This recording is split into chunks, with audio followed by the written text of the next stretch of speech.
எதுக்காக இப்படி பண்ண? இல்லண்ணே, பெரிய பிரச்சனையா இருந்துச்சுண்ணே. அதுக்காக யார்கிட்டயும் சொல்லாம நீ பாட்டு வெளியே தங்கிடுவியா? குடும்பம்னா 1000 பிரச்சனைகள் இருக்கதான் செய்யும். அதை சமாளிக்கணும். இப்படி பயந்து ஓடி வரக்கூடாது. இல்லண்ணே, நான் எவ்வளவோ சொல்லி பார்த்துட்டேன். அவ ரொம்ப தப்பா பேசிட்டு இருக்கானே. வீட்டில் இருக்கிற எல்லாரும் அந்த மாதிரி பேசிட்டு இருந்தா அதான். நீ பண்ணது ரொம்ப தப்பு சண்முகம். புதுசா கல்யாணம் பண்ணிட்டு வந்த பொண்ணு நடு ராத்திரியில தனியா விட்டுட்டு வந்தது எவ்வளவு பெரிய தப்பு தெரியும்? என்ன சண்முகம்? இல்லண்ணே, அவ இத பாரு, அந்த பொண்ணுக்கு இந்த வீடு மனுஷங்க எல்லாரும் புதுசு. உன்னை நம்பி மட்டும்தான் இந்த வீட்டுக்கே வந்திருக்கா. அப்படி இருக்கும்போது நீ பாட்டுக்கு சொல்லாம கொள்ளாம கிளம்பி வருது, இங்க தங்குறது, இதெல்லாம் நல்லா இல்லப்பா. இத பாரு சண்முகம், அந்த பொண்ணை சந்தோஷமா வச்சுக்க வேண்டியது உன்னோட பொறுப்பு. அப்பா அம்மா சொந்தம் பந்தம் எல்லாத்தையும் விட்டுட்டு வந்திருக்கால. ஏதோ ஒரு டென்ஷன்ல அப்படி பேசிட்டா. அதுக்காக நீ இப்படி பண்ணது சரியில்லடா. முதல்ல வா, வீட்டுக்கு போவோம். எல்லாரும் உன்னை வீட்டுல தேடிட்டு இருக்காங்க தெரியுமா? அண்ணே, நீங்க எனக்கு சங்கத்துல மீட்டிங் இருக்கு, அதுக்காக தான் போயிட்டு இருக்கேன். என்ன மீட்டிங்? அது சங்கத்தோட வரவு கணக்கெல்லாம் ஒப்படைக்கிற கூட்டம். அப்ப நான் கண்டிப்பா வரேண்ணே. ஏன்னா அங்க வீரமணியோட ஆளுங்கெல்லாம் கண்டிப்பா வருவாங்க. ஏதாவது பிரச்சனை கலாட்டா கண்டிப்பா பண்ணுவாங்க. நான் அங்க இருந்தா தான் கரெக்டா இருக்கும். பார் சண்முகம், நீ இல்ல ராஜேந்திரன் சரவணன் 2 பேர்கிட்டயுமே சொல்லிட்டேன் யாரும் வர வேணாம்னு. என்னென்ன சொல்றீங்க? உங்களால எந்த தகராறும் வந்துடக்கூடாது, எந்த கலாட்டாவும் வந்துடக்கூடாது. நான் முடிஞ்ச வரைக்கும் அமைதியா போயிட்டு அமைதியா திரும்பி வரணும்னு நினைக்கிறேன். அதனால நீங்க யாரும் வர வேண்டாம். அண்ணே, நான் மட்டுமாவது உன் கூட வரேன்னு. சண்முகம், நான் ஏற்கனவே சொன்ன விஷயம் தான். நான் மட்டும் மீட்டிங்கு போறேன், நீ முதல்ல வீட்டுக்கு போ. சரிண்ணே, நீங்க பார்த்து போங்கண்ணே. அண்ணே, ஏதாவது பிரச்சனைனா உடனே கூப்பிடுங்கண்ணே, வந்துடுறேன். நீ போயிட்டு முதல்ல பானு கிட்ட பேசி சமாதானப்படுத்து. சரியா?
சொன்னதெல்லாம் ஞாபகம் இருக்குல்ல? என்ன திரும்ப திரும்ப கேட்டுக்கிட்டு? மனுஷனா நம்பிக்கை வேணும். சரி, அப்ப காரியத்தை கச்சிதமா முடி. அவன் காரியத்துக்கு நீ போவ. விஷயம் யாருக்கும் தெரியக்கூடாது. ஒன்னையும் என்னையும் தவிர வேற யாருக்கும் தெரியாது. தபார், இருக்கிறது கொஞ்ச நேரம், அதுக்குள்ளேயே வேலையை முடிச்சுட்டு ஓடிடணும். உனக்கு இந்த கத்தி குணாவை பத்தி தெரியுமானே?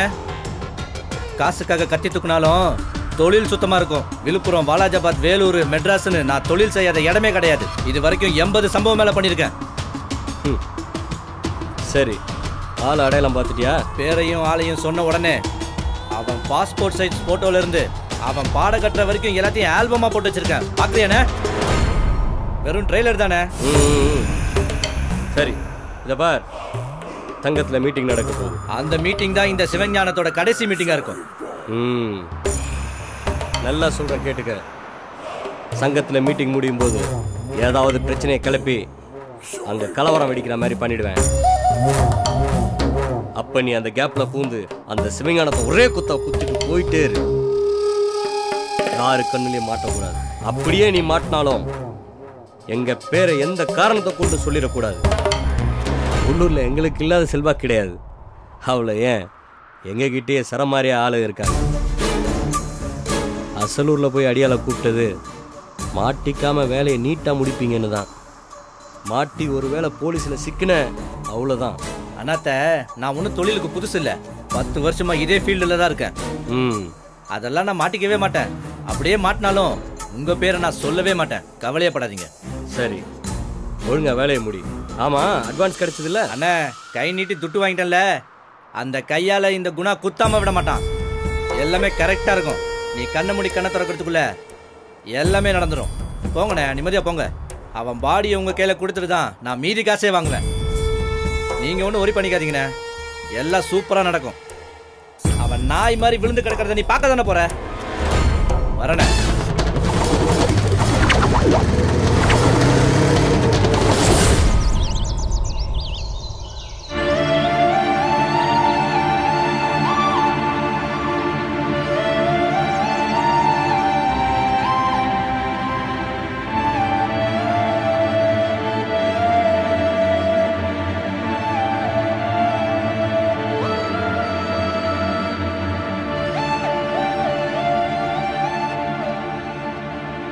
அண்ணே, எங்கன்னு போன?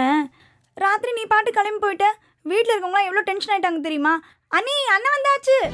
இதோ வரேன்.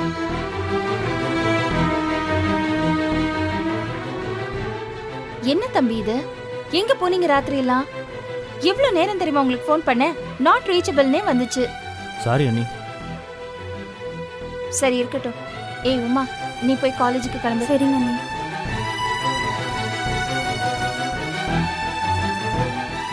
தம்பி, நீங்க போய் பானு கிட்ட 4 வார்த்தை சமாதானமா பேசுங்க. டென்ஷனா இருக்கா? போங்க.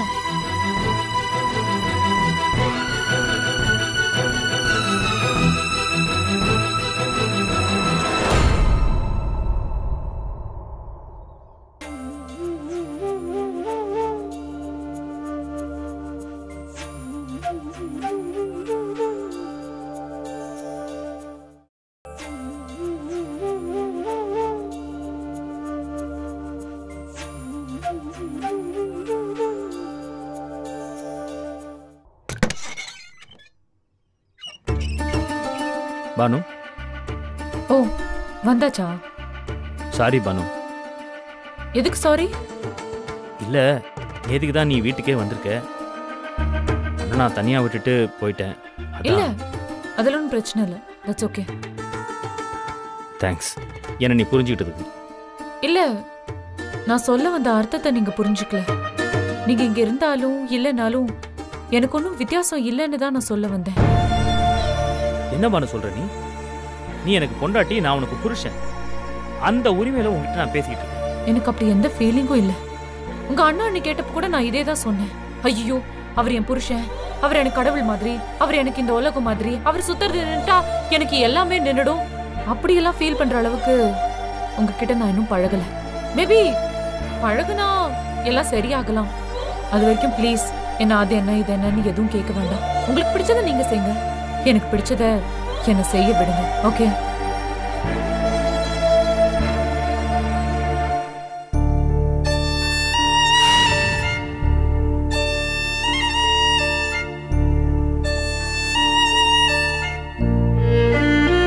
மேபி பழகுனா எல்லாம் சரியாகலாம். அது வரைக்கும் ப்ளீஸ் என்ன அது என்ன இது என்னன்னு எதுவும் கேட்க வேண்டாம். உங்களுக்கு பிடிச்சதை நீங்க செய்யுங்க, எனக்கு பிடிச்சத என்ன செய்ய விடுங்க. ஓகே?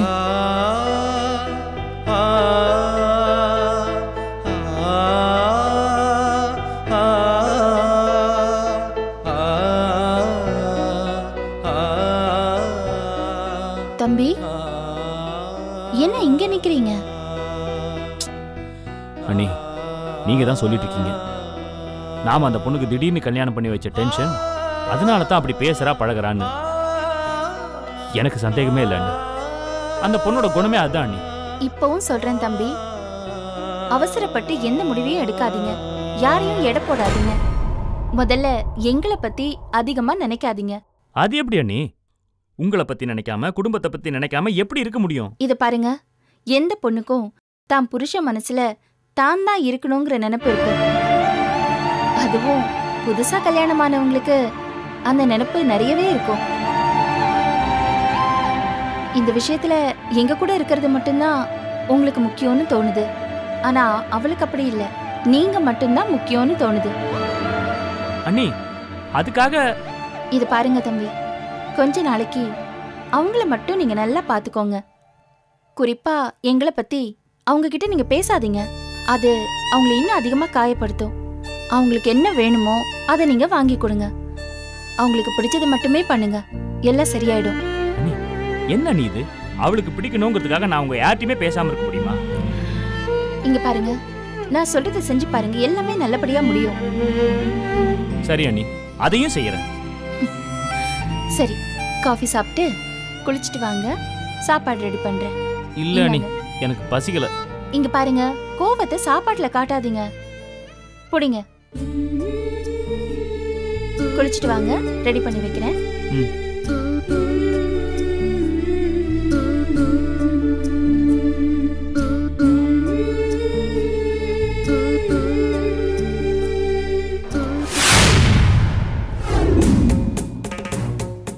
எல்லாருக்கும் வணக்கம். மாசம் மாசம் இந்த கூட்டம் நடத்துறது போலவே இந்த மாசமும் வந்திருக்கிற எல்லா நெசவாளர்களோட பிரச்சனைகளை பேசவும், முக்கியமான பொது பிரச்சனைகளை அரசாங்கத்திட்ட எடுத்துட்டு போறத பத்தியும் நம்ம தலைவர் சிவங்கன் ஐயா பேசுவார். ஐயா, எங்க சார்புல சில தீர்மானங்களை எடுத்திருக்கோம். சொல்லுங்க. காலாகாலமா நம்ம சங்கம் ஒரே தலைவர் தான் நம்பிக்கிட்டு இருக்கு. ஆனா இப்ப இருக்கிற சூழ்நிலையில தலைவர் மட்டும் தன்னிச்சையா செயல்பட முடியாது. எல்லா பொறுப்புகளையும் அவரே எடுத்துக்க முடியாது. அதனால சங்கத்துக்கு கண்டிப்பா உபத்தலைவர், பொருளாளர், செயலாளர் இப்படி பொறுப்புகள்லாம் வேணும்.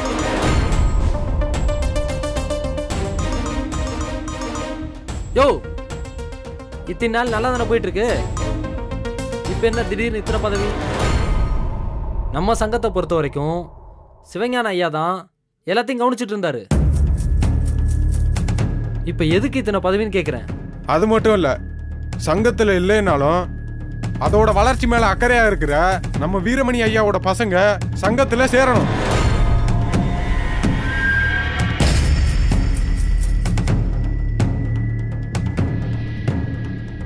சங்கத்துல புது உறுப்பினர்கள் யாரும் சேர்க்கறதுலன்னு 2 வருஷமா தீர்மானம் வச்சிருக்கோம். அந்த தீர்மானத்தை உடைச்சு புது உறுப்பினர்களை சேர்க்கறதுக்கு நம்ம சிவஞான ஐயா தான் முடிவு பண்ணணும்.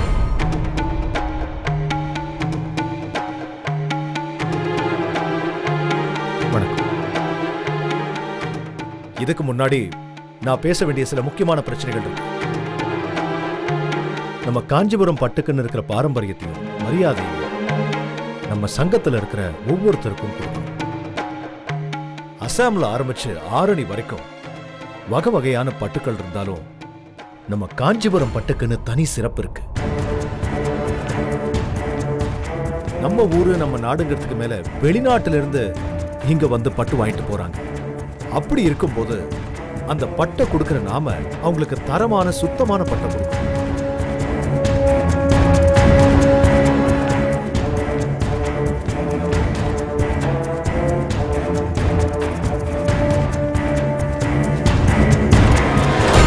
நம்ம சங்க உறுப்பினர்கள் நிறைய பேர் போலி பட்டு தயாரிக்கிறாங்க. கண்டிப்பா வன்மையா கண்டிக்கப்பட வேண்டிய ஒண்ணு. இது மாதிரி பண்றவங்க யாருன்னு முதல்ல கண்டுபிடிக்கணும். இதுல கண்டுபிடிக்கிறதுக்கு ஒண்ணும் இல்ல. இதா உட்கார்ந்துருக்காங்களே வீரமணியும் அவங்க பசங்களும். இவங்கள மாதிரி பாவிங்களை ஃபர்ஸ்ட் சங்கத்தை விட்டு நீக்கணும்.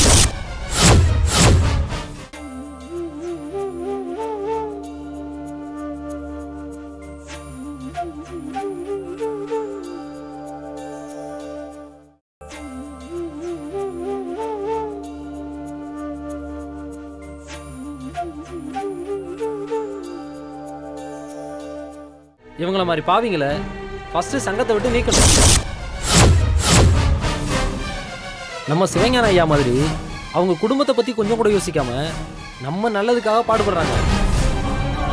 இவங்களுக்கு மத்தியில இவங்கெல்லாம் சங்கத்தில் இருக்கிறது சங்கத்துக்கே கேவலம்.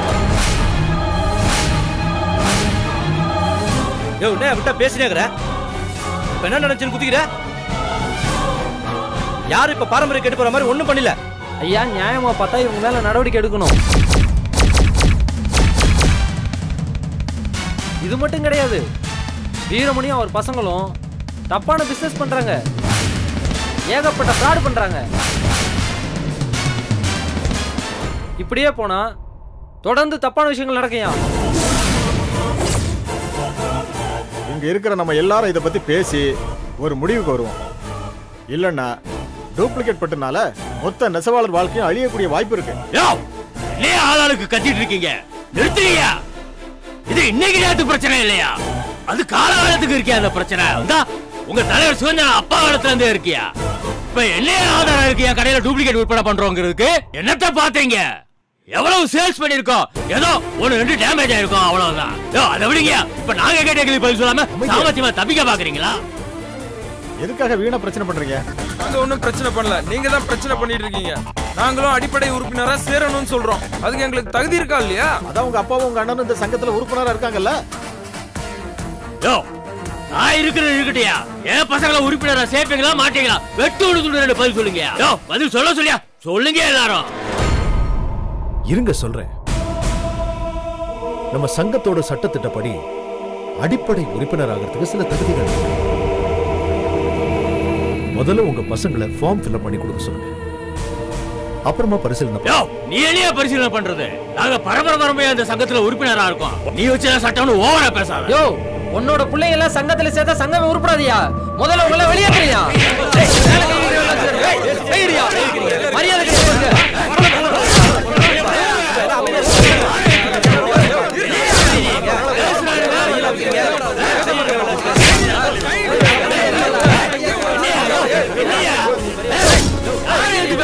வயசு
வந்திருக்காண்டா, என்னைய உழவனை அனுப்பிச்சிருக்காங்க பாரு. உழவனை வந்திருக்காண்டா. சதி சதி வண்டி என்ன கொலை பண்ணியாச்சுன்னா நீங்க நினைச்சாலும் சாதிக்கலாம். அப்படித்தானே? அதுதானே இந்த ஏற்பாடு. வாய்க்கு வந்து அப்படி பேசாதீங்க ஐயா. அவன் யாருன்னு எனக்கு தெரியும். அவன் மட்டும் நம்ம ஆட்கள் கையில கிடைச்சான்னா அவனை அடிக்கிற அடியில எல்லா உண்மையும் தெரிய வந்துடும். அப்போ தெரியும் உங்களுக்கு. ஐயா ஐயா நம்ம ஆளுங்க பிடிக்க போனாங்க ஐயா, பிடிக்க முடியலையா, ஓடிட்டாயா. நம்ம ஆளுங்க போயிருக்காங்க ஐயா, பிடிக்கதான். சரி சரி, இப்போ சூழ்நிலை சரியில்லை ஐயா. நீங்க வீட்டுக்கு போங்க ஐயா, எல்லாத்தையும் நாங்க பொறுமையா பாத்துக்கிறோம். எந்த பிரச்சனையா இருந்தாலும் பாத்துக்கிறோம். நீங்க முதல்ல கிளம்புங்க ஐயா. வாங்க வாங்க வீட்டுக்கு வாங்க. போங்க, நீங்க வீட்டுக்கு போங்க, நாங்க பார்த்தோம். போங்க.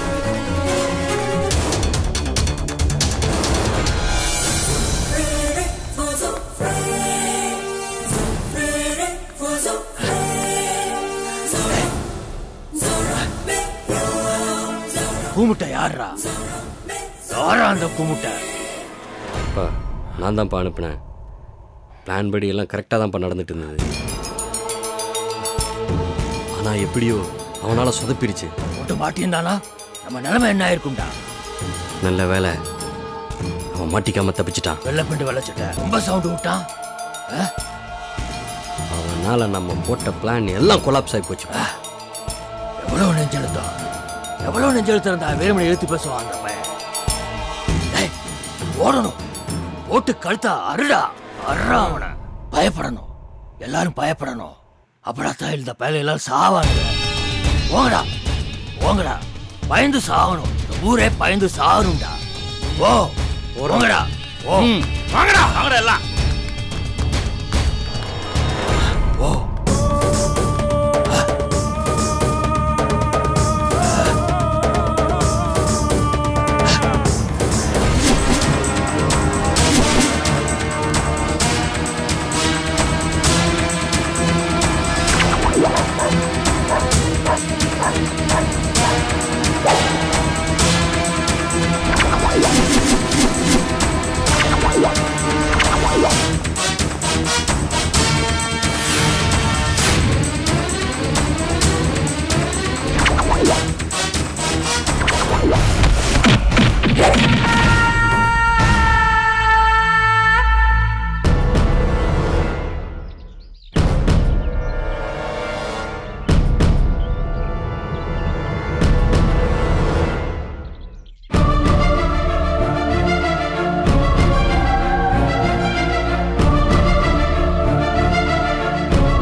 பாத்தியப்பா இந்த பொண்ணோட வாழ்க்கை அநியாயமா பாரு.